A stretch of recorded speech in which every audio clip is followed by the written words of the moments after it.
If she's not recovering, put her in a medical or shelter home and come to office. In a social media post that went viral, a private bank employee said their boss told them not to take leave for a grandparent's funeral.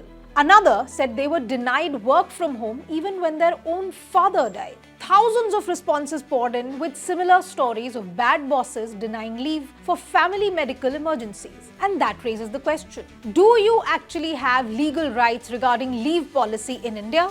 Or is leave just a matter of company policy?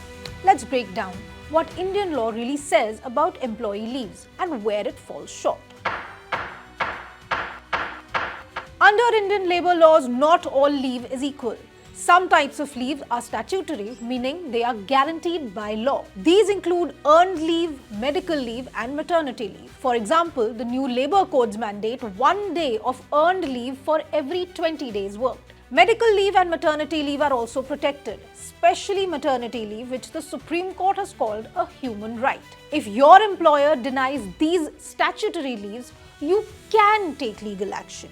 Government employees, in fact, are in a much stronger position. They have detailed service rules that clearly provide for casual leave, earned leave, maternity and paternity leave, and compensatory leave.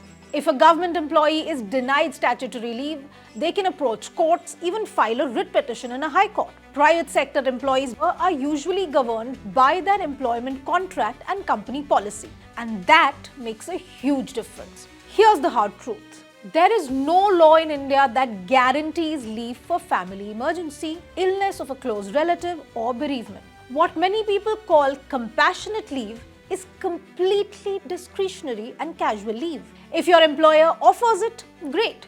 If they don't, you have no legal remedy. In such cases, employees usually have to use earned leave, casual leave, or take leave without pay. But can you sue if leave is denied? According to lawyers, you can do it only if your company denies the statutory leaves. For casual or compassionate leave, you have the option to file a case for emotional damages, since tort law does technically allow it.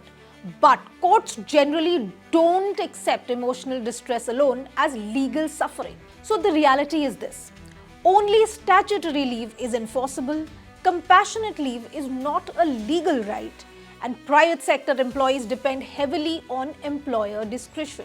Until the law evolves, much depends on having a reasonable and compassionate employer or a strong union that can support you. So read your contract and don't assume that every leave is legally protected. More.